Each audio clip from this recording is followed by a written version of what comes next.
ഭാവിയെക്കുറിച്ചുള്ള ആകാംക്ഷ മനുഷ്യ സഹജമാണ്. വരാനിരിക്കുന്ന വിപത്തുകളെയും മാറ്റങ്ങളെയും കുറിച്ച് നൂറ്റാണ്ടുകൾക്ക് മുൻപേ സൂചനകൾ നൽകിയ ഫ്രഞ്ച് പ്രവാചകൻ നോസ്ട്രഡാമസ് ഇന്നും ആഗോളതലത്തിൽ ഒരു വിസ്മയമായി തുടരുകയാണ്. അദ്ദേഹത്തിന്റെ നിഗൂഢമായ കവിതകളിലെ വരികൾ പലപ്പോഴും ആധുനിക ലോകത്തെ ഞെട്ടിക്കുന്ന സംഭവങ്ങളോട് ചേർന്നു നിൽക്കാറുണ്ട്. എന്നാൽ സമകാലിക ലോകത്ത് നോസ്ട്രഡാമസിനെ പോലെ തന്നെ ചർച്ച ചെയ്യപ്പെടുന്ന മറ്റൊരു പേരാണ് ക്രെയ്ഗ് ഹാമിൽട്ടൺ പാർക്കർ. ബ്രിട്ടീഷ് പ്രവാചകനായ ഇദ്ദേഹം ഇന്ന് ലോകമാധ്യമങ്ങൾക്കിടയിൽ നോസ്ട്രഡാമസ് എന്നാണ് വിശേഷിപ്പിക്കപ്പെടുന്നത്. വെറുമൊരു പ്രവാചകൻ എന്നതിലുപരി കൃത്യമായ നിരീക്ഷണങ്ങളിലൂടെ ലോകശ്രദ്ധ നേടിയ വ്യക്തിയാണ് അദ്ദേഹം. എലിസബത്ത് രാജ്ഞിയുടെ വിയോഗം, ബ്രെക്സിറ്റ്, കോവിഡ്-19 പാൻഡമിക്കിന്റെ പ്രത്യാഘാതങ്ങൾ തുടങ്ങിയ നിർണായകമായ സംഭവങ്ങൾ മുൻകൂട്ടി പ്രവചിച്ചതിലൂടെയാണ് ഹാമിൽട്ടൺ പാർക്കർ ആഗോളതലത്തിൽ ചർച്ചാ വിഷയമായത്. ഇപ്പോൾ ലോകം 2026 ഉറ്റുനോക്കുമ്പോൾ അദ്ദേഹത്തിന്റെ പ്രവചനങ്ങൾ മുമ്പത്തേക്കാളും ഗൗരവത്തോടെയാണ് വിദഗ്ധരും സാധാരണക്കാരും വീക്ഷിക്കുന്നത്. അദ്ദേഹത്തിന്റെ ഏറ്റവും വിവാദപരമായ പ്രവചനം അമേരിക്കൻ രാഷ്ട്രീയത്തെയും പ്രത്യേകിച്ച് മുൻ പ്രസിഡന്റ് ഡൊണാൾഡ് ട്രംപിന്റെ ഭാവിയെയും സംബന്ധിച്ചാണ്.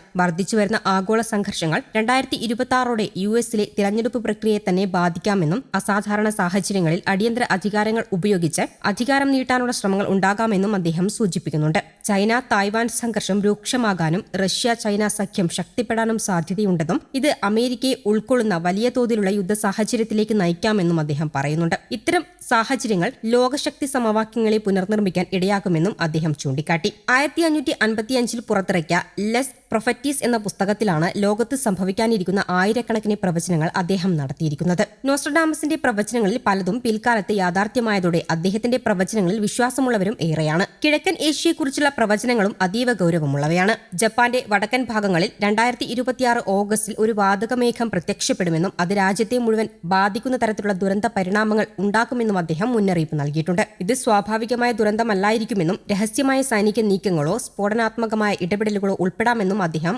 പറഞ്ഞിരുന്നു. ഇത്തരമൊരു അവകാശവാദം ശാസ്ത്രീയ അടിസ്ഥാനമില്ലാത്തതാണെന്ന വിമർശനവും ശക്തമായിരുന്നു അന്ന്. എന്നാൽ പൊതുജനങ്ങളിൽ അത് കൗതുകവും ആശങ്കയും ഒരുപോലെ ഉളവാക്കുന്നുണ്ട്. ഇറാനെക്കുറിച്ചുള്ള അദ്ദേഹത്തിന്റെ പ്രവചനവും സമാനമായ ശ്രദ്ധ പിടിച്ചുപറ്റിയിരുന്നു. 2026 മാർച്ചിൽ ഇറാനിയൻ ആണവ കേന്ദ്രങ്ങൾക്കെതിരെ കൃത്യമായ ആക്രമണം നടക്കാമെന്നതാണ് അദ്ദേഹത്തിന്റെ അവകാശവാദം. ചുവപ്പും മഞ്ഞയും പതാകകളെന്നും സിംഹത്തിന്റെ ചിഹ്നമെന്നും അദ്ദേഹം സൂചിപ്പിക്കുന്നതിലൂടെ ചില രാഷ്ട്രീയ ചിഹ്നങ്ങളെ ബന്ധിപ്പിക്കാൻ ഇത് ശ്രമിക്കപ്പെടുന്നുണ്ട്. എന്നാൽ അതിനൊപ്പം ദീർഘകാലത്തിൽ ഇറാനിൽ കൂടുതൽ ജനാധിപത്യപരമായ മാറ്റങ്ങൾക്ക് വഴിയൊരുക്കാമെന്ന പ്രത്യാശയും അദ്ദേഹം പങ്കുവയ്ക്കുന്നുണ്ട്, പ്രത്യേകിച്ച് സ്ത്രീകളുടെ അവകാശങ്ങൾ മുന്നോട്ട് കൊണ്ടുപോകുന്നതിൽ. എങ്കിലും ഇത്തരം പ്രവചനങ്ങളെ വിലയിരുത്തുമ്പോൾ വിമർശനാത്മകമായ സമീപനം അനിവാര്യമാണ്. ചരിത്രം കാണിക്കുന്നതുപോലെ പ്രവചനങ്ങൾ പലപ്പോഴും പൊതുവായ ഭാഷയിൽ അവതരിപ്പിക്കപ്പെടുകയും പിന്നീട് സംഭവങ്ങളുമായി ബന്ധിപ്പിക്കപ്പെടുകയും ചെയ്യാറുണ്ട്. ചിലത് യാദൃശ്ചികമായും യാഥാർത്ഥ്യവുമായും പൊരുത്തപ്പെടാം, പക്ഷേ അതിനെ ശാസ്ത്രീയ തെളിവായി കാണാനാവില്ല. അതേസമയം ഇത്തരം പ്രവചനങ്ങൾ സമൂഹത്തിന്റെ ആശങ്കകളെയും അനിശ്ചിതത്വങ്ങളെയും പ്രതിഫലിപ്പിക്കുന്ന മാനസിക സാംസ്കാരിക പ്രതിഭാസങ്ങളുമായി കാണാം. 2026 കുറിച്ചുള്ള